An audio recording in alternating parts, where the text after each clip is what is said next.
Assalamualaikum warahmatullahi wabarakatuh. Perkenalkan, nama saya Reski Ramadhani, NIM 1951040022 dari Program Studi Pendidikan Bahasa dan Sastra Indonesia, Universitas Negeri Makassar.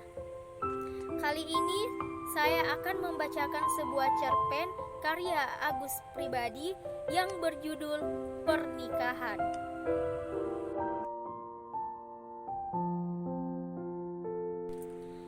Adakah yang lebih bahagia selain diriku saat ini, yang dipersunting lelaki tampan dan kaya raya, persetan dengan budi, kekasihku yang miskin dan kampungan itu, dasar pemuda lugu, bertahun-tahun kubohongi, tetap saja tak sadar diri. Ribuan undangan sudah kami sebar, hanya menunggu hari pernikahan yang tinggal menghitung hari. Arianto telah mempersiapkan semuanya. Pesta pernikahan yang meriah siap digelar, gedung yang luas, makanan dan minuman yang melimpah ruah, dan bunga-bunga hidup sebagai hiasan. Jika waktu itu kami tidak berada di sebuah taman kota, mungkin keinginan hatiku tidak akan berubah. Aku dan Budi sedang duduk-duduk di area tempat nongkrong anak muda. Seketika melintas seorang pemuda yang tersenyum kepadaku. Senyumannya itu seperti menghipnotisku untuk datang ke tempat lagi yang sama untuk keesokan harinya. Kemarin senyummu seperti mengundangku untuk datang lagi ke tempat ini, kataku saat kami sudah duduk bersebelahan dengan si pemilik senyum itu. Kenapa tidak bareng lelaki pujaan hatimu yang kemarin itu? Ujarnya. Kataku, dia cuma teman dekatku, tak lebih. Aku menganggapnya seperti itu. Ya, dia menganggap kami melakukan hubungan spesial, tetapi aku tak pernah merasakannya. Wah, kasihan sekali lelaki itu, bertepuk sebelah tangan, ucap Arianto. Kataku, tidak juga.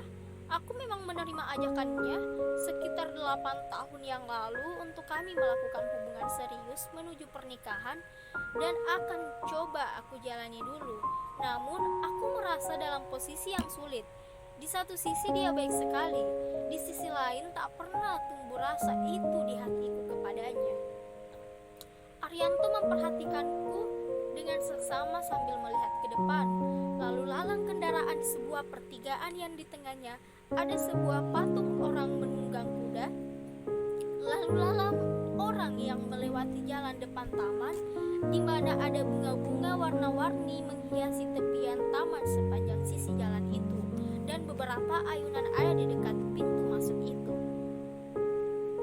Pada pertemuan yang kedua, di tempat yang sama, Arianto bercerita, sudah sekitar 8 tahun juga dia tak menjalin hubungan dengan siapapun. Dari ceritanya, aku tahu dia seorang pekerja yang gigih. Ia menjadi salah satu pemimpin di sebuah perusahaan yang cukup besar di kota ini. Namun, kisah asmaranya tidak semenanjak karirnya. Belum ada tambatan hati yang mampu membuatnya nyaman. Aku terlambat, mungkin, desa Arianto, sambil memetik sekuntum bunga yang ada di dekatnya lantas menciumnya lembut. Tidak juga, Arianto menoleh ke arahku. Sepertinya dia kaget mendengar jawaban. Aku rasa kamu perempuan yang baik hati kepada siapapun, nih, ujarnya. Mungkin dugaanmu keliru. Aku mungkin siap menjadi perempuan yang tidak baik pada kekasihku sendiri. Dan itulah kataku. Begitulah aku dan Arianto seiring bertemu di tempat yang sama, tanpa kami secara langsung saling berjanji.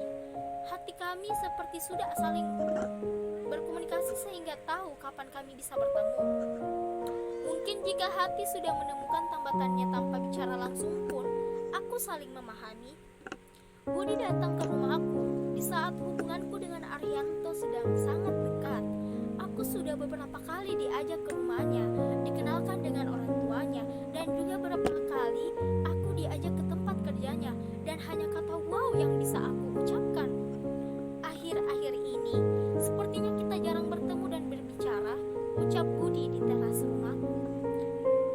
mungkin sibuk dengan pekerjaan kita masing-masing, Mas, kataku. Kau tak pernah lagi mengajakku jalan-jalan ke taman lagi. Aku bosan dengan tempat itu, Mas. Aku lagi suka di rumah saja, bareng ibu, menyirami bunga-bunga. Lihat bunga yang di sebelah sana, indah bukan? Aku menunjuk bunga yang ada di sudut depan halaman rumahku, bunga yang sedang mekar semekar hatiku pada Arianto. Bunga di halaman rumahku banyak yang layu, kurang disirami mungkin, Mas. Entahlah.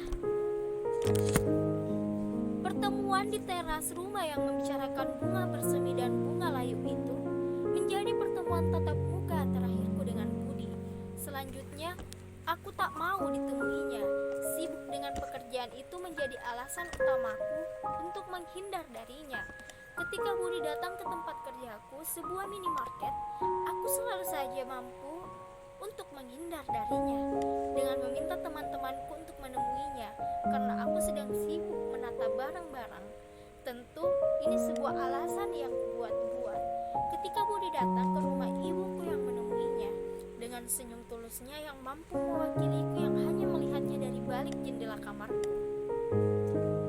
"Ning, sedang kurang enak badan nak Budi," ucap ibu saat menemui Budi di teras rumah.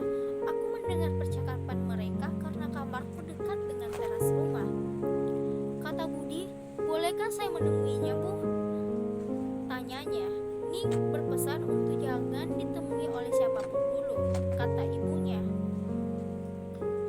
Budi pun berkata, "Baiklah, Bu, saya mohon pamit." Aku melihat Budi berjalan meninggalkan halaman rumah. Tubuhnya tampak lebih kurus, bajunya agak lusuh, rambutnya kurang rapi. Entahlah, mungkin dia merasa putus asa karena aku tak mau lagi ditemuinya. Nomor WhatsAppku sudah aku ganti dan aku memutuskan sebuah hubunganku dengan Budi itu terjadi ketika aku belum berganti nomor WhatsApp. Aku mengatakan terus terang pada Budi bahwa aku telah berkenalan dengan Arianto dan sudah tidak ada kecocokan lagi antara aku dan dirinya. Aku mengatakan padanya bahwa Arianto siap menikahiku dalam waktu dekat ini. Awalnya Budi uring-uringan dan tidak mau menerima kenyataan ini, tetapi lama-lama ia mencoba menerimanya, meski hatinya mungkin terluka dalam atau setidaknya kecewa berlebihan. Terlihat dari curahan-curahan yang seperti sudah tidak punya harapan lagi dalam hidupannya. Aku menganggapnya itu hanya sementara saja. Budi akan merasakan keterpurukan itu. Seharusnya seorang lelaki tegar menghadapi urusan seperti ini, dan aku menganggap Budi mampu tegar menjalani hidup tanpaku. Semua akan baik-baik saja. Itu yang aku yakini. Aku pun memutuskan akan menikah dengan Arianto. Ribuan undangan kami persiapkan, tempat resepsi yang luas dan megah sudah kami pesan. Akhir Maret tahun ini, resepsi yang mewah siap kami gelar. Persetan dengan Budi. Lama tak mendengar kabar Budi. Aku dikejutkan dengan kabar seorang pemuda yang terjun ke sebuah bendungan sungai yang ada di kotaku. Kabarnya, Budi yang bekerja sebagai marketing sebuah perusahaan swasta sepulang kerja terlihat duduk seorang diri berjam-jam sejak sore sampai malam hari ini. Sebelum nekat melompat ke dasar sungai dekat bendungan, orang-orang yang melihatnya tak mampu menolongnya. Jenazahnya ditemukan mengambang beberapa ratus meter dari tempat dia melompat. Tanpa Arianto, aku menghadiri pemakaman Budi. Jika bareng Arianto, aku tak mau menyakiti perasaan keluarganya. Ada rasa kehilangan yang terpancar dari wajah orang tua dan saudara-saudaranya. Meskipun mereka mengatakan kepadaku telah mengikhlaskan kepergian Budi.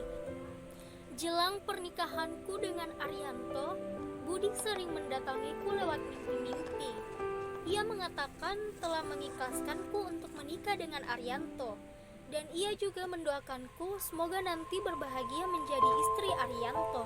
Sementara itu, kabar pandemi yang sebelumnya ada jauh di luar sana semakin lama semakin mendekat. Work from home adalah kata-kata yang sangat tidak mengenahkan hatiku dengan Arianto. Semua yang telah kami persiapkan harus dibatalkan karena tidak boleh ada kerumunan orang dalam jumlah yang besar di saat seperti ini. Gedung yang megah, tamu undangan yang berjumlah ribuan, makanan yang melimpah ruah dan bunga-bunga hidup sebagai hiasan. Semua itu tinggal angan-angan. Dan aku menikah secara sederhana dengan Arianto, dan ibuku pun memelukku usai acara ijab kabul yang hanya dihadiri beberapa orang keluarga inti dari kedua belah pihak saja. Pelukan ibu seperti sebuah rumah yang hangat, yang memberikan dorongan kekuatan padaku yang rapuh. Aku merasa banyak kesalahan, terutama pada Budi. Mampukah aku menjalani hidup ini?